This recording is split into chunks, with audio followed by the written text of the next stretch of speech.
really excited well, I can't see you, but I assume you can see me, to get to talk with you guys today about the thing I'm passionate about, our city, Atlanta. As Dana said, I've written 2 books, and so I'm going to share some things that have been in both of these books, and also probably a little beyond that too, because I love to talk about this stuff.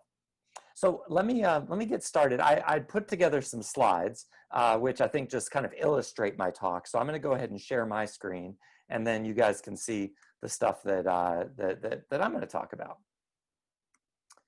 So I moved to Atlanta on foot. In 2002, which now feels like such a long time ago, I walked the whole Appalachian Trail all the way from Maine down to Georgia to my new home here in Atlanta. And when I got here, I started telling people that, and they would say, "Oh, you're new to Atlanta. Have you heard about this place? It's called Kennesaw Mountain." And I would nod my head, because most of us who do any kind of hiking or outdoor stuff in Atlanta know Kennesaw Mountain. Or then they would say, oh, but there's this other place. It's called Stone Mountain. Yes, I know Stone Mountain. And then they would, of course, go on to the third, when you can guess what that was, Sweetwater Creek State Park. And those are what I consider kind of the big 3 of Atlanta hiking. And when I say Atlanta hiking, I'm talking about actually hiking here in Atlanta. And I started looking around and thinking, you know what? If I go out to Sweetwater, for instance, on a beautiful Saturday afternoon, I'm going to see 1,000 people walking down to the Manchester ruins, which is what you see in the picture here. There's got to be a better way. And I started looking around for the other green spaces that you could go on an honest-to-goodness hike. And lo and behold, I found over 90 places that are all in the metro area, but we're a forest hike, a true hike. And I didn't find any book about that. So I decided, well, I guess that's what I'm going to do. My next task is going to be to write a book. And lo and behold, I became a published author about 6 years ago. And this book is still selling really well. And it's still kind of what I think is for those of us who like having a book in our hands when we're choosing a trail, it's still the one to go to when you're looking for places close to home. And so I've not just stopped there. I keep on finding new places, and I think, oh man, volume 2 of Hidden Forest maybe, because there are so many trails that have appeared on the scene, because there's been this movement in our city, spearheaded in many ways by Trees Atlanta, to not just have a tree canopy, but to celebrate a tree canopy. And we sometimes, those of us who are in the know, like those of you who are listening to me right now, that we like to call ourselves the city in the forest, right? Well, Trees Atlanta and nature people like me do. But think about, just as I was saying, there's a big 3 of hiking in Atlanta. What would you say the big 3 of Atlanta tourism would be? Well, here's my ideas.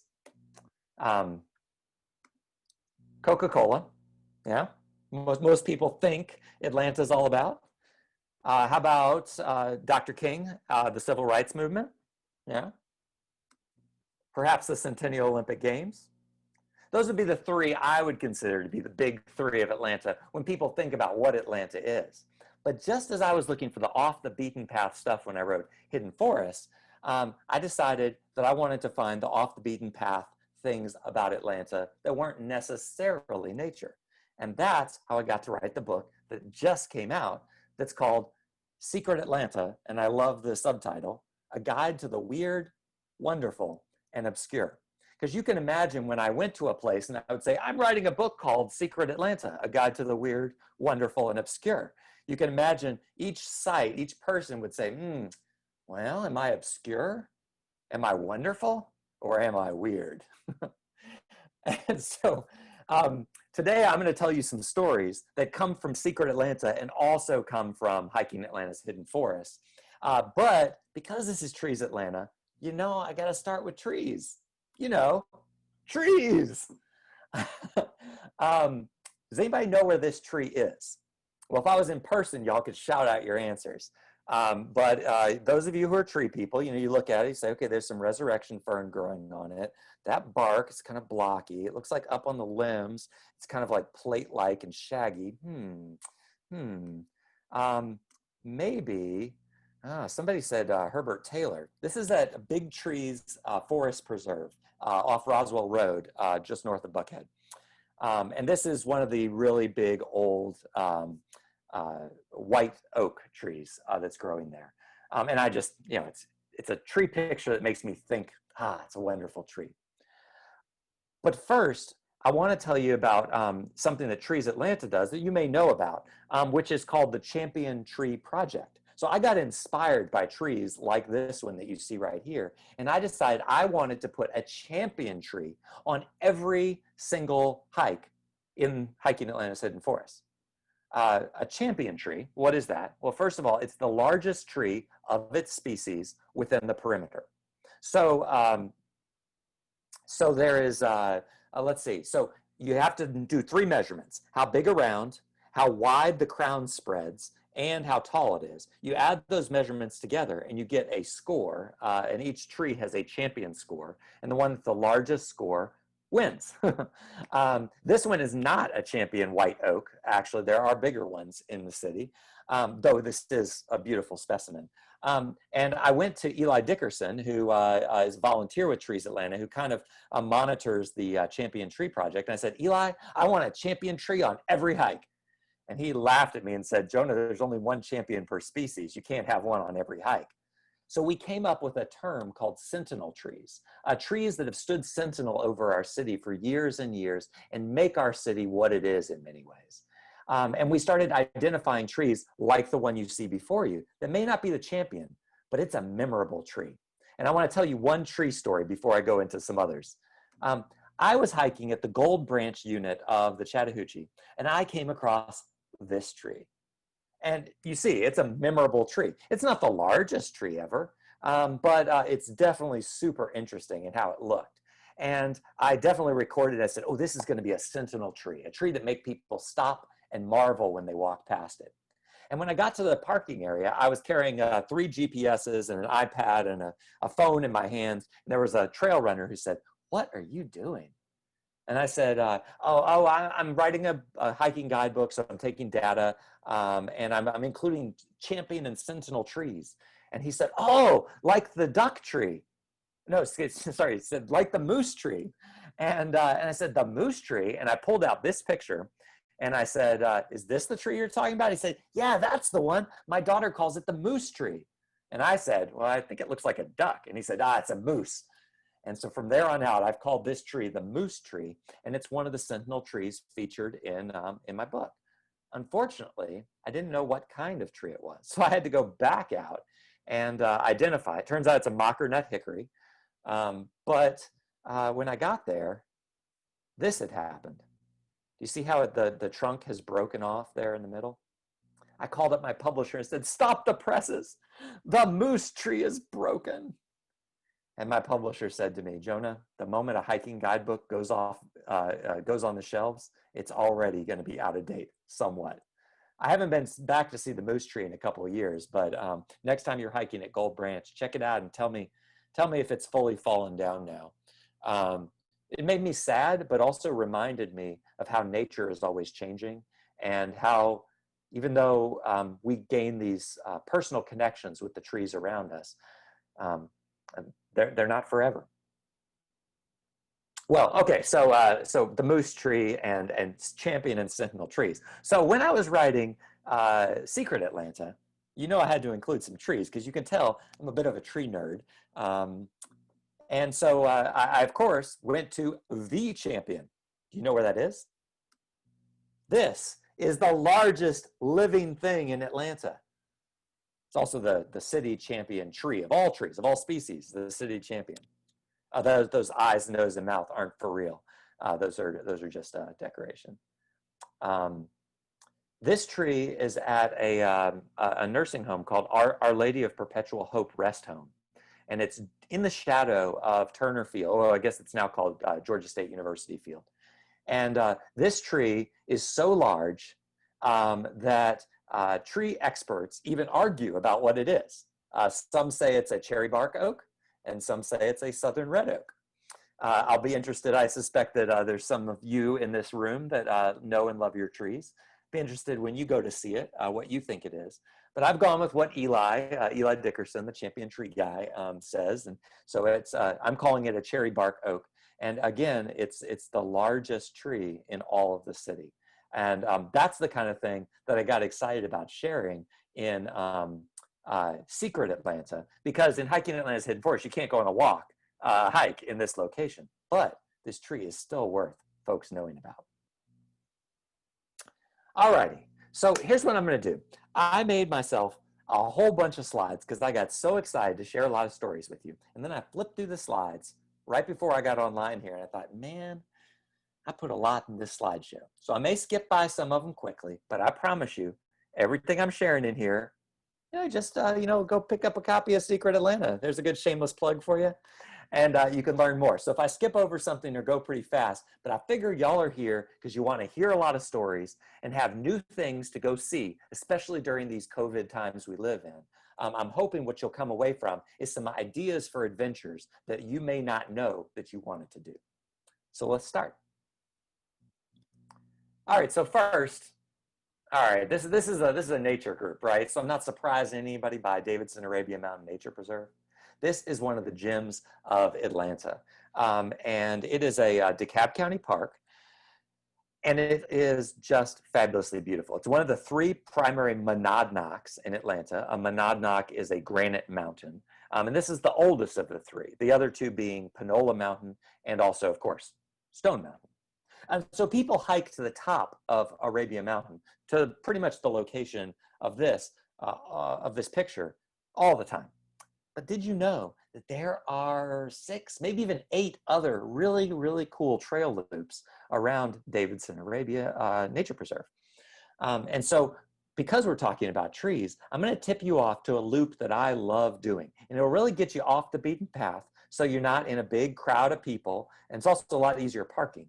Over at the Evans Mill parking lot at the park, you can take a hike through the Cascade Trail and the Wilburn Farm Trail. And one of the reasons I wanted to share this with you was because, well, gosh, the top of Arabia is beautiful, isn't it?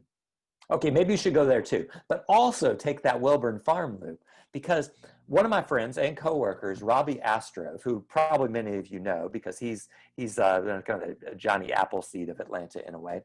Robbie has started planting fruit trees in that area because he found at this old farmstead this awesome tree. Yes, that's me as a younger man, sticking my head through a hole in a tree. This is a pear tree that has a big giant hole through it, but it is still growing and still fruiting right there at that Wilburn Farm site at the Davidson Arabia Mountain Nature Preserve. And Robbie has started planting younger pear trees all around it. So when this one finally stops fruiting and decides that hole in the middle of it is too much for it, there'll still be fruit growing in that area. So if you've been to the top of Arabia, choose another trail next time and go exploring. All right, so the next story I'm gonna tell you is about these two men. This story I hopefully can tell you very quickly. This man, Robert Alston, was killed in a duel in the state capitol by this man, Captain Edward Cox. And their graves are next to each other. This is at the Decatur Cemetery, and this story is a kind of amazing historical story, which we can get into all these different layers of. But the basics are that, that one day, Edward Cox ran into a barber shop where Robert Alston was getting a little trim and said, "You need to pull your bill." Alston was a state representative at the time. "Pull your bill. It's going to ruin me." And Alston said, "No, I won't do it." And Cox said, "Well, then get your gun and meet me under the gold dome." Later that day, both men pulled their guns in the treasurer's office of all places, and Cox shot Alston dead. This is a story you can learn way more about, but the tip that you need to look into when you're learning about it is that there was something called convict leasing. That was more or less a way to re-enslave African-American folks in Atlanta. There were laws passed that entrapped primarily African-American men. Once they were in jail, they were then kind of sold to businesses that could use them as labor for free. And Alston was trying to push a bill that would end this practice. Mr. Cox was actually leasing convict labor. So this story, you see how many layers, like these guys are buried right next to each other. They killed each other in a duel in the Capitol. And there's this whole history of convict leasing that many people don't think about. But when you're at the Decatur Cemetery, what a great place for a hike. And there are 3 champion trees at the Decatur Cemetery. So the tree you see behind you, the large, not the small one in the foreground, but in the background, that large one that's an evergreen, that's an eastern red cedar, and it's the champion eastern red cedar. There's also, I believe, the champion, I think it's post oak, might be blackjack oak, and then also the champion Virginia pine, all at the Decatur Cemetery. So what's next? Well, let's go to the most quintessential tree of all of Atlanta. The peach tree, right? So this spot right here that I'm showing you pictures of is a site of a city park called Standing Peachtree Park. It's at the confluence of the Chattahoochee River and Peachtree Creek. And you guys know that like there's over 70 roads in Atlanta all named Peachtree of some sort. And the reason for that is because of this original settlement that was in the Atlanta area called Standing Peachtree. It then became a site of a fort called Fort Peachtree, and it's now the site of a city park that you can go visit. But the real question, though, is, was it a peach tree? Man, I have read so many different accounts of this from so many different historians, and there's pretty clearly 2 different stories. One, that there was either one massive peach tree growing on top of a mound near the village of Standing Peachtree, or there was like a grove of peach trees around the village, or this is a mistranslation. And actually, one of the most common trees in the Atlanta area, the loblolly pine, which would have been called the pitch tree, P-I-T-C-H tree, there was a large pitch tree standing at this location. And so perhaps Standing Peachtree is Standing Pitch Tree. So again, an interesting question about what our city's really named after, right? Should we just be having pine trees everywhere on our signs instead of peaches? Again, some of you maybe have read more than me and know a definitive answer, but I have yet to find one. But because I love stories, you know, I don't mind having 2 different stories because it gives me more to imagine.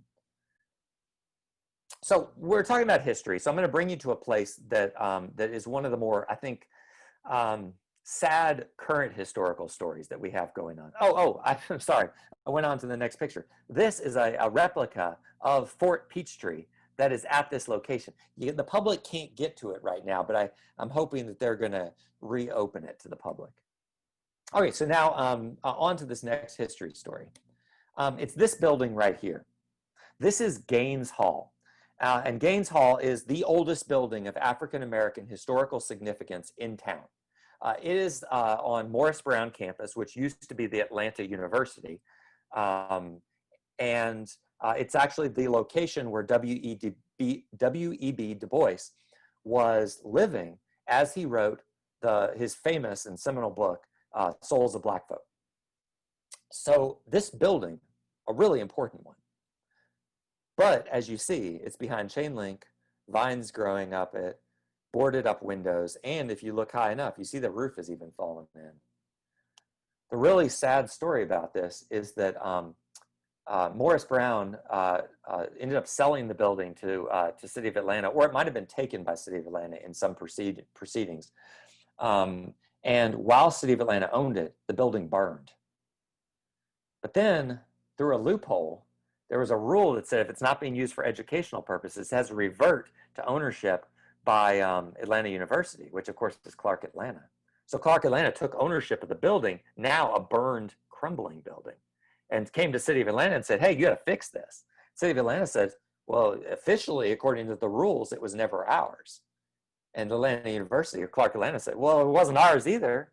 And there wasn't enough insurance money to fix the building. So right now, this really, really important building is standing there slowly crumbling.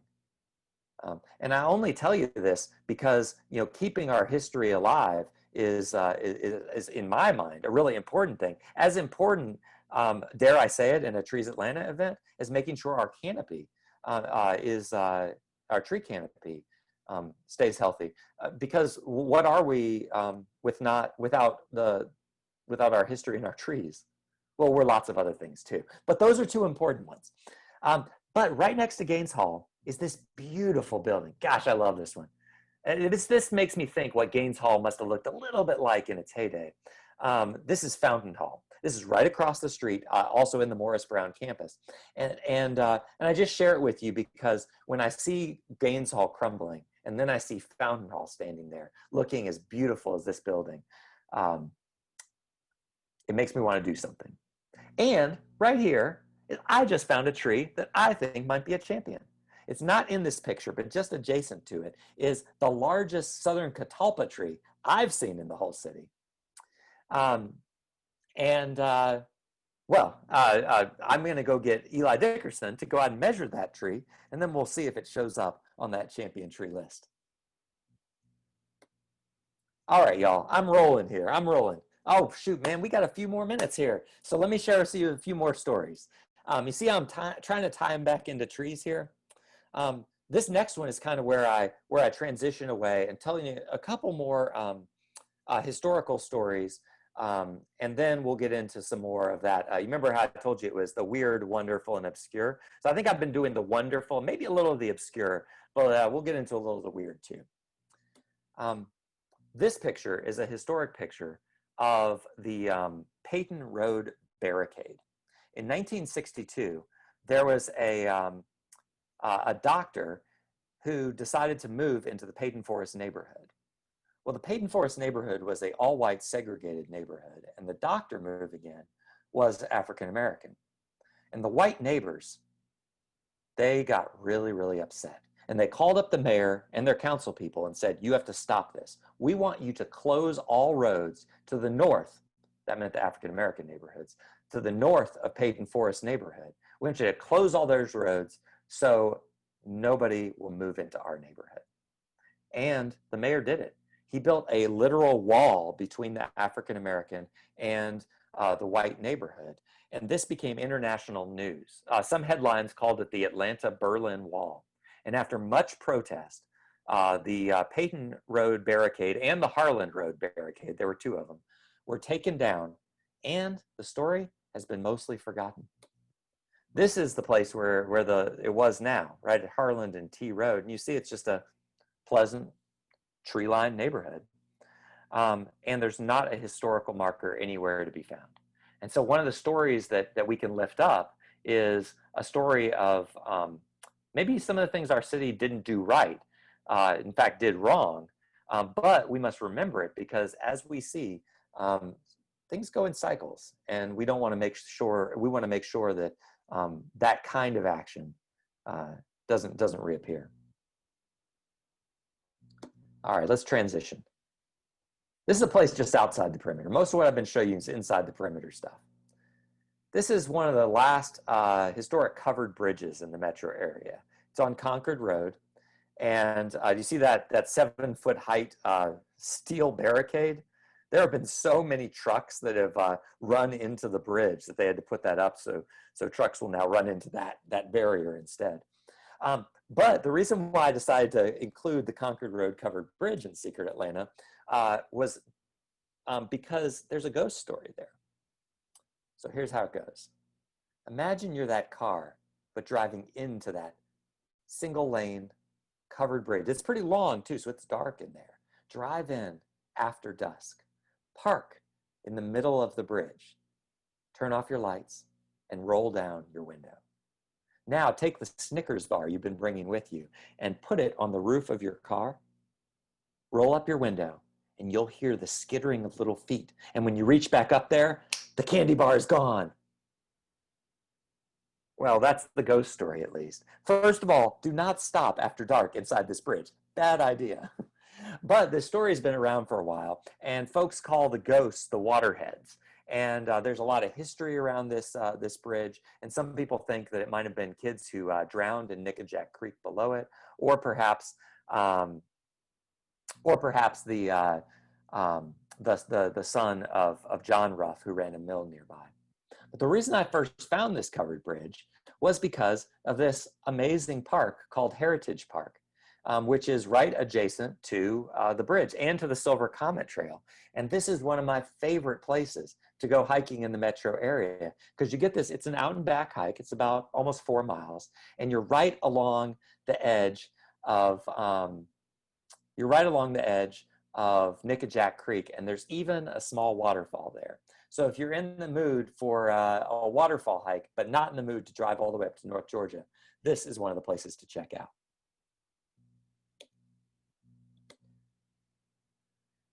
Anybody recognize this place?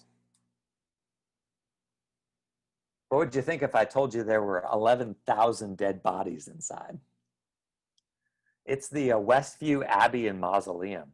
And it is, at least at the time it was built, it was the largest mausoleum, largest volume mausoleum in the whole country. And we think of Oakland Cemetery all the time when we think of Atlanta's favorite cemeteries, or we think of Southview, where John Lewis and where the King family was buried. But Westview is one people don't visit and think about nearly as much.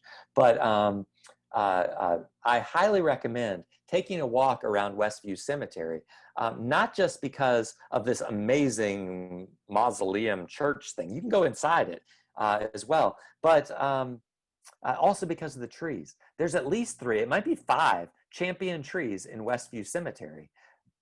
This one, not a champion, but it's just one of the ones I love. Just one of those beautiful old oak trees that wasn't shade grown, so it got to spread out as far as its branches wanted. So a trip to Westview, of course, you can see famous graves, a historic abbey and mausoleum, and walk around and see what trees you find. I've heard, though I haven't seen it, the largest ginkgo tree in the whole city is smack in the middle of Westview. And then let's wrap up this section of my talk with the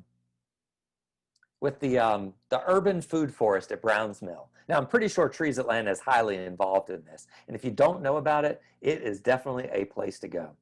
It is a city park, and it is also being planted with nut trees, berry trees, fruit trees, and also many different layers of fruiting and edible plants, plus a large community garden, apiary, bees. And so if you haven't been to the urban food forest at Browns Mill, I didn't want to get through this talk without pointing you there, because I know you guys are nature and tree people. And I just saw somebody in the comments in the chat say that East Point is the home of Connolly Nature Preserve, which is the home of a champion white oak. Some people have called that oak the Hank Aaron oak.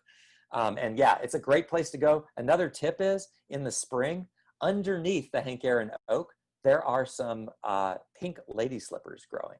So take a look. All right, so that's a bunch of some of my favorite things. You see, it's some history, it's some nature, but now I want to do some very, very, very just brief glimpses at some other, maybe more unusual Atlanta secrets. So the first thing is just a little south of Atlanta. Let's see. It's called Barbie Beach, and there's this couple that just on the side of the road decided to pour a bunch of sand into their front yard, and then they took all of these Barbie dolls, naked Barbie dolls, and they put them out in a little diorama in their front yard. And this thing has become so popular, they've kept it going for 8, maybe 10 years. And it is now a full-on roadside attraction. Now, they even made a little parking area for people to pull off and take a look at Barbie Beach. This is down near Sonoya, so just a little south of Atlanta. The next is in Hartsfield-Jackson Airport. I think this has got to be the most amazing piece of art ever put in an airport, and it is called the Concord. For those of you maybe around my age, you might remember the supersonic jet, the Concord. Well, this is the Concord, and it is part of the Airport Art program, which is an amazing program. Every single gate in the E-gates has an amazing and really impressive installation of art. So if you ever get out of the city again, oh dear, um, if you ever have a chance to fly again and get there a little early or have a little time after your flight, go visit the E-gates and go check out some of that artwork. Now, I noticed somebody also talking about the Chattahoochee Brick Company, about the convict leasing. I'm glad to see. Y'all should check out the chat there, because that's some important information about convict leasing and some new information about the Chattahoochee Brick Company. This site that I have a picture up here, you can see it kind of says zoo animals down yonder. Well, this is the site of an elephant graveyard. And it turns out that when Zoo Atlanta's large animals died, they began burying them on the edge of Key Road, right near what's now the old Atlanta Prison Farm, which is kind of near Constitution Lakes, the Starlight 6 drive-in. And it became almost a shrine where people would go visit their favorite elephants. And I heard Willie B perhaps is even buried there as well. A picture, a historic picture of I believe this is Coco, one of the first elephants that Zoo Atlanta owned and cared for. This is in Sweet Auburn. Many of you probably recognize Madam C.J. Walker. There was just a show that came out called, I think it's called Self-Made, about Miss Walker. And this beauty shop, which there was a whole line of C.J. Walker beauty shops, got converted into a museum that's now called the Madam Museum. And it is a fabulous place to go, and you can still get a haircut there. The proprietor also owns huge numbers of records. So you can go just listen to music, learn the history of Madam C.J. Walker, but also a lot of the history of Sweet Auburn in this place. And it's free and open to the public. Donations, of course. And I suspect a lot of you have been to this place. This is at the Georgia State University's Decatur campus, Native Plant Botanical Garden, which was created by George Stanko. And he planted his personal collection of ferns. I've read that it's the largest collection of ferns planted anywhere in the United States. And if you haven't been there, y'all, go to the Native Plant Botanical Garden and definitely go check out the Ferns of the World Garden. I titled the chapter in Secret Atlanta, Jurassic Georgia, because whenever I walk through here, I just think I'm in Jurassic Park, without the dinosaurs, of course. This is, you might have seen this as you're driving down Edgewood. This is in a little tiny city park called Delta Park. And this is a single cell jail from back when Inman Park was the first planned suburb of Atlanta. They didn't have a police station, so they built this little lockbox. And then if somebody committed a petty crime or got drunk, they would toss them in here, lock them in, until the paddy wagon could ride out from Atlanta and bring them back into the Atlanta jail. And this thing is still standing. People drive by it all the time and wonder, is that just a utility box or something? But next time you're near it, go by it, step inside, like my wife is right there, and then close the door. See how long you would want to be locked up inside there. And then this place right here is another, I just think it's a really weird, cool thing. Nestled between a Napa Auto Parts and a Walmart in a parking lot is a cemetery. This is the Crawley Mausoleum, and it is the site of a family cemetery who used to own the land before it was turned into a shopping center. And part of the rules of selling the land is they said you have to keep our cemetery intact. And so these 20-foot stone walls were built, a staircase to the top. And though it's locked, you can't get to the top of it. People have sometimes call it the grave of the unknown shopper because, you know, it's in a shopping center parking lot. And it's at the Walmart right there at Memorial Drive and Columbia, just south of Decatur. And the graves are still there right on top of it. The family was nice enough to let me go up to the top when I was writing the book. But you can do a search on Google Earth and you can actually see the top of it from there. All right, and finally, this is perfect wrap-up time. Finally, this was the thing that was not going to go in my book, and I found out about it like a week before my due date. And I thought, this is so cool and so unusual that I've got to include it. This is called, well, the Mechanical Riverfront Kingdom, or Druid Hill.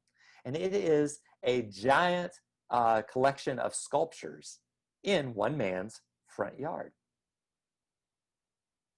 And he has been doing metal sculptures for years and years and years. This is what his backyard looks like. And then there's some that are like 30 feet tall. It's an amazing place. And if you drive down North Druid Hills Road, kind of between Spring Creek Road and Claremont, you will find the site of Druid Hill, or the Clark Ashton's Mechanical Riverfront Kingdom. You can just pull up in his driveway. He loves having visitors, and just go walk around his yard. Even if he's not home, he's cool with it. He told me he's cool with it. So the reason I found this was because, as Dana told you, I am now the park ranger at Mason Mill Park, which is just right around the corner from that location. And so I guess I kind of wanted to wrap up by saying this all came full circle for me.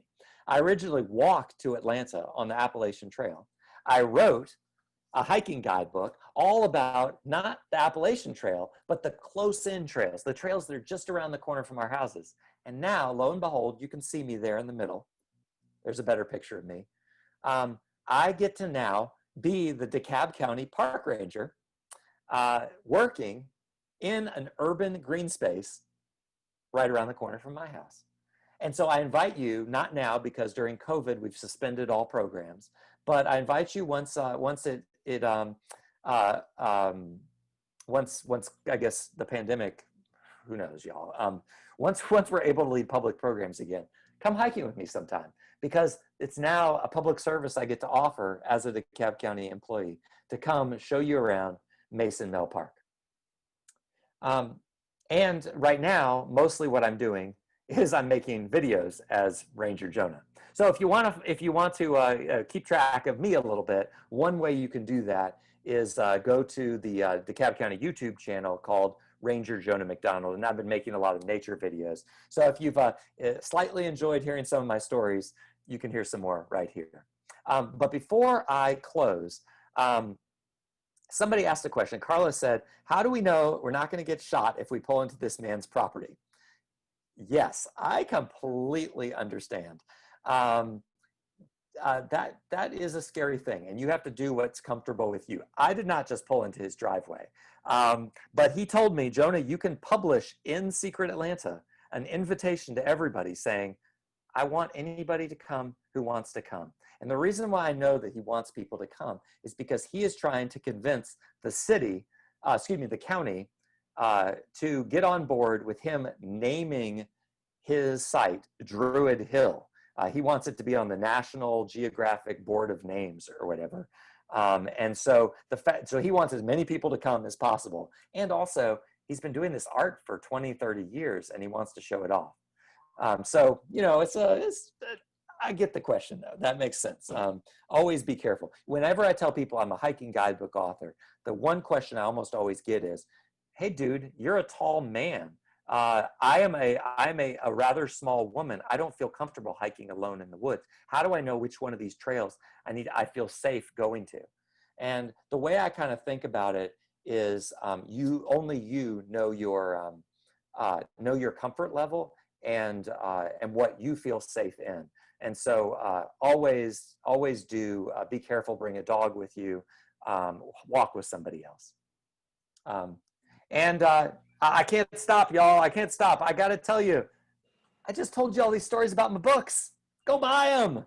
Well, you don't have to buy them if you don't want to. But if you'd like a signed copy from me, then secretatlanta.com is my website. And put in the code 3SHIP.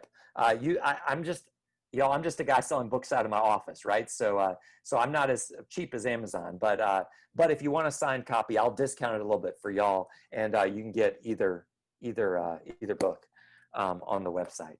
And you know what? I always prefer doing these things in person because I get to see your faces, but I hope you've had an enjoyable time and have a little bit of a bucket list of secret things, hidden forests, or maybe champion trees that you want to go look up and go find. So, all right, let's let's take it up to do some questions, Dana. What do you think? We do have some Q&A questions. So I'm one going to stop question. sharing my screen there. Okay, All right. awesome. Yeah. All right, so we have a question from Richard who wants to know, are there any good things to see near where the West Side Quarry project is being built? Yeah. So the West Side, it's called West Side Reservoir Park, and it's soon to be the largest City of Atlanta park, larger than Piedmont Park. And the thing that you absolutely have to go to is the Proctor Creek Greenway. Many of you probably know about WAWA, or West Atlanta Watershed Alliance.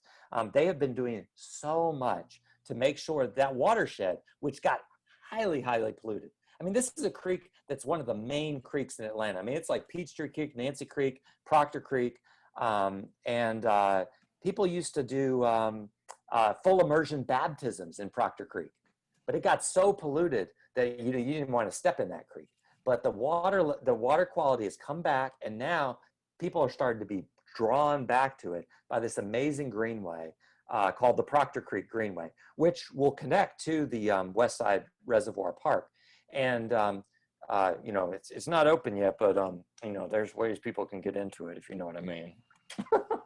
It's an amazing spot, and definitely bicycle it or walk it. It's actually, I'm taking my family there like every other weekend. I love it so much. Awesome. Do you have a running list of new and wonderful weird places to visit? Oh God, that's a good question. I do have a bit of a list, but I don't have it in front of me. Like, that's the thing, is I have like a little Google Doc that I keep them on. Let me think, because you know, I'm always being stumped. That's the thing, is like, people think when you're like supposedly the expert at one of these things, that you gotta know everything. But every single talk I do, somebody teaches me something new, and that's the best part of it, is I get to do this book talk that that then people stump me with something, and I get to say, cool, I get to go to a new place. So what's the most recent thing that somebody just tipped me off to? Oh man. Y'all, I'm totally drawing a blank. It's going to come to me, and I'll come back to that. All right, Dana. Go ahead. Someone asked if you knew anything about Lake Charlotte, the Lake Charlotte Preserve. So I've walked it before. Again, that's another place that it's not officially open, but there are ways people can get in. You know, like, don't do it. Don't do it. I'm not telling you to do it. Lake Charlotte Preserve is pretty much the best. There's two articles that I've read about it recently. One, a story by Molly Samuel on WABE, and another by, I don't remember who the reporter was, but I think it was on Supporter Report.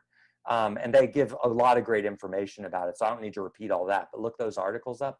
But as I walked it, the thing that's super cool is I keep on mentioning Eli's name, right? The champion tree guy. Well, he walked it, he found a shagbark hickory there. And so he's super nerdy about that kind of thing. And I'm guessing that people on this call are as well. And so there's not that many shagbark hickories, particularly mature ones, in the city. So Eli was pretty excited, but he didn't tell me where it was. You know how tree people sometimes hide the special trees from everybody else?